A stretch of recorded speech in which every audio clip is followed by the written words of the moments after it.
Welcome to our new series on how to delight ourselves in the Sabbath. I encourage you to look for some upcoming episodes of how we're going to talk about that.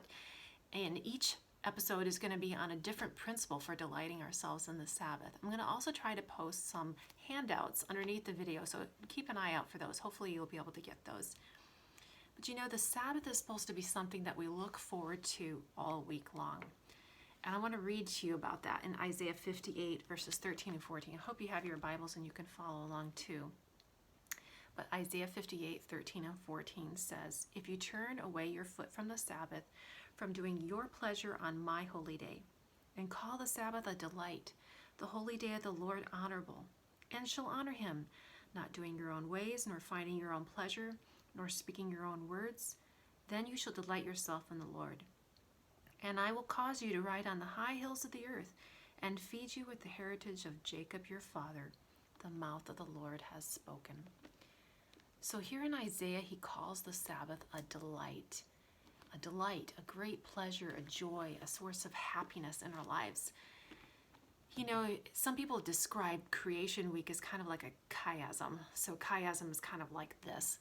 And for example, day 1, God divided the light. On day 4, he filled it with the sun, moon, and stars. On day 2, he divided the firmament. On day 5, he filled it with the fish and birds.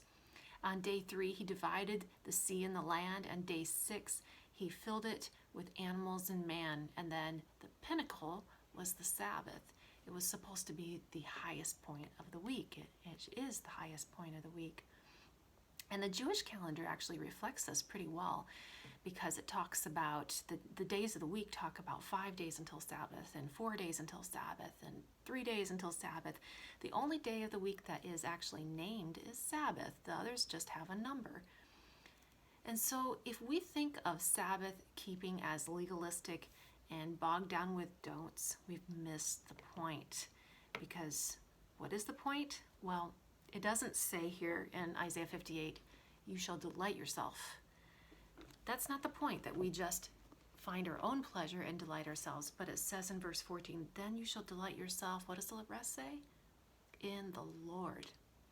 You shall delight yourself in the Lord. So the point of the Sabbath is about a relationship with God. And everything that we're going to talk about and all these principles, we're going to talk about, is it bringing me closer to God? That's the point of the Sabbath, is having that deep relationship with God. So let me talk about principles versus rules for a second. And this is something that I got from this book, From Sundown to Sundown, by May Ellen Colon, and it's published by Pacific Press, a great book on Sabbath keeping ideas and things. And in there she talks about rules are good and they're frequently necessary, including with Sabbath keeping, but principles help us understand why we do or don't do certain things. And they are very broad. They have broad principles.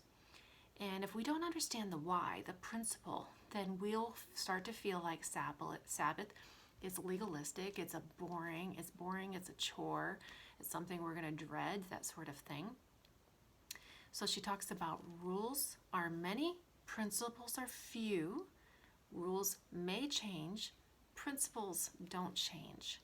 So that's an important point. We're going to be looking at principles of keeping the Sabbath and how to make it a delight. And so we're going to start with our first principle today, which is holy, the holy principle about keeping Sabbath holy. So I invite you to, we're going to look at 5 different verses.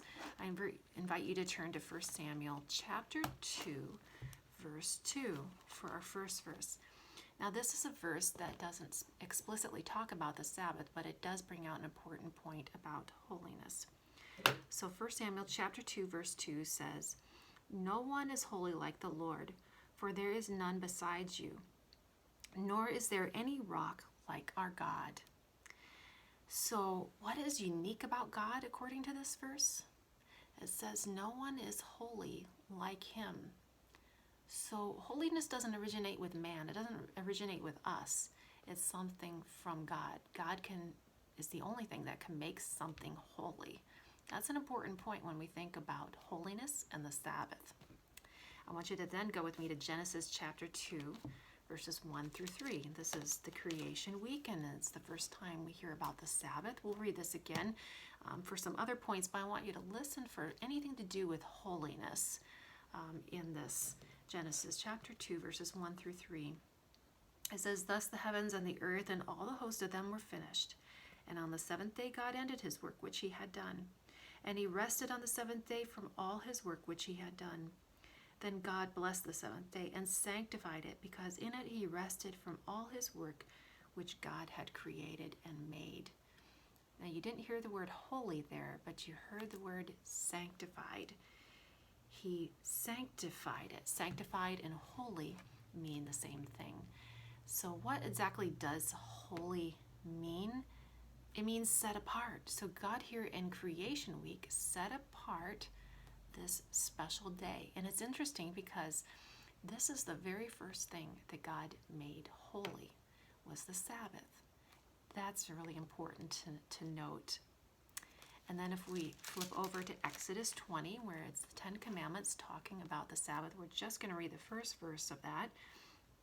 Exodus 20, verse 8 says, "Remember the Sabbath day to keep it holy." So we're not just supposed to remember the day. What else are we supposed to remember? This is something that we might sometimes overlook. Not only are we to remember the day to keep it holy, but we're to also remember to keep it holy. Could we sometimes be remembering the day, but forgetting to keep it holy? That's something to think about and really analyze in our own lives.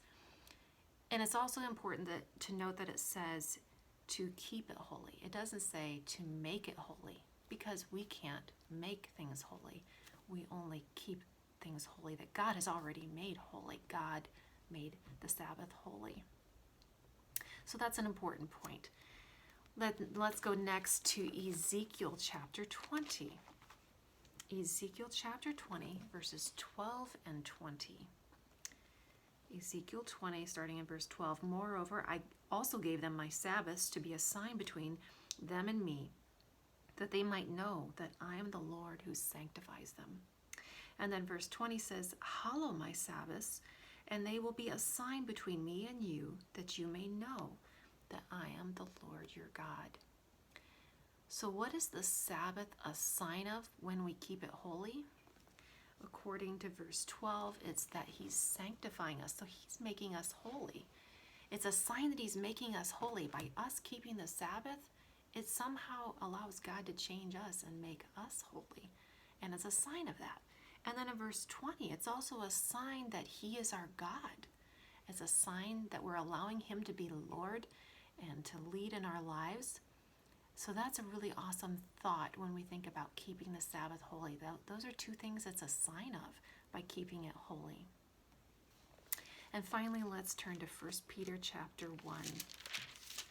1 Peter chapter 1, verses 15 and 16. Again, this is a verse that doesn't explicitly mention the Sabbath, but it brings out an important point about holiness. It says, "But as he who called you is holy, you also be holy in all your conduct, because it is written, 'Be holy, for I am holy.'"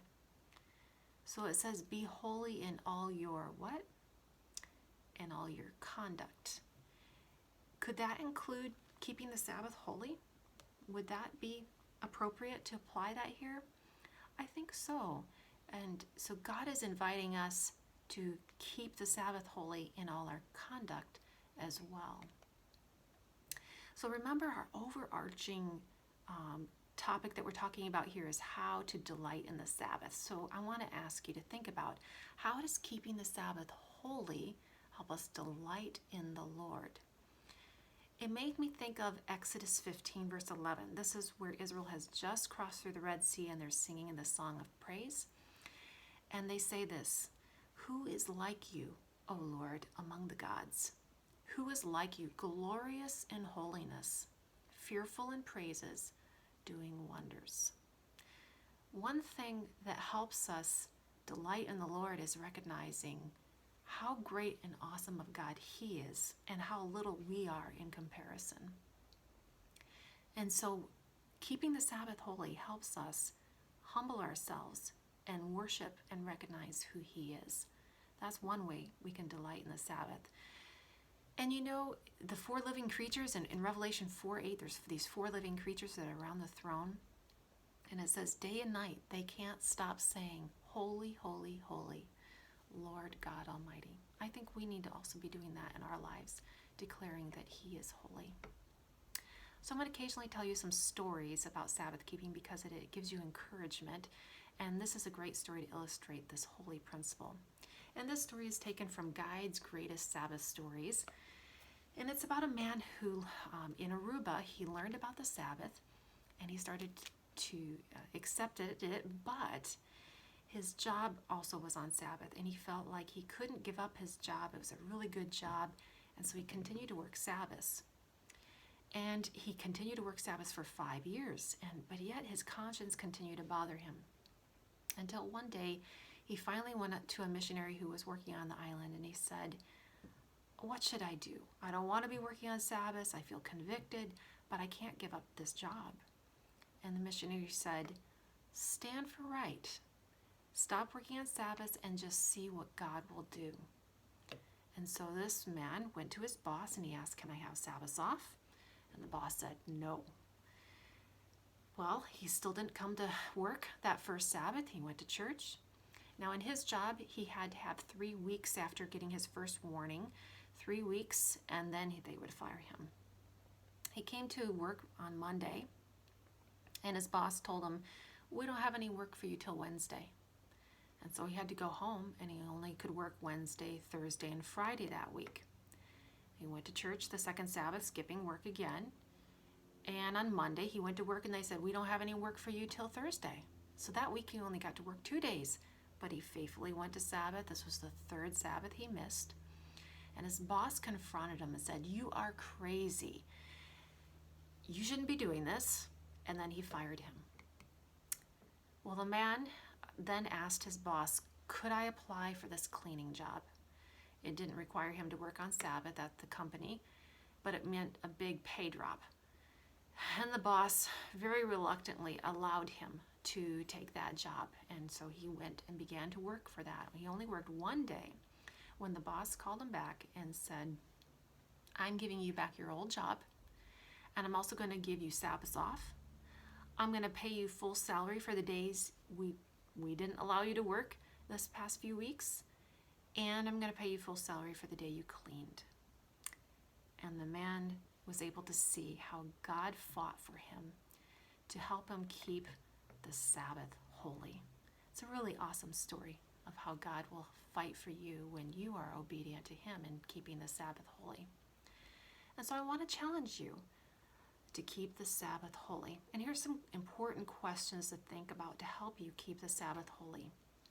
Think about, will this activity that I'm thinking about doing, will it bring me closer to Jesus?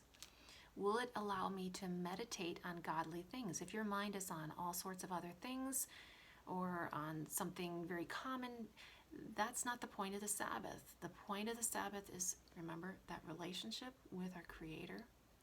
So will it allow you to meditate on godly things? Will it bring you closer to Jesus? Is this activity holy, set apart, sanctified, or is it something common that we do every day of the week? Are we treating it as a common day or as a set apart day, a holy day? So I hope that this first principle will help continue to draw you closer in your relationship with Jesus as we wrap up this holy principle.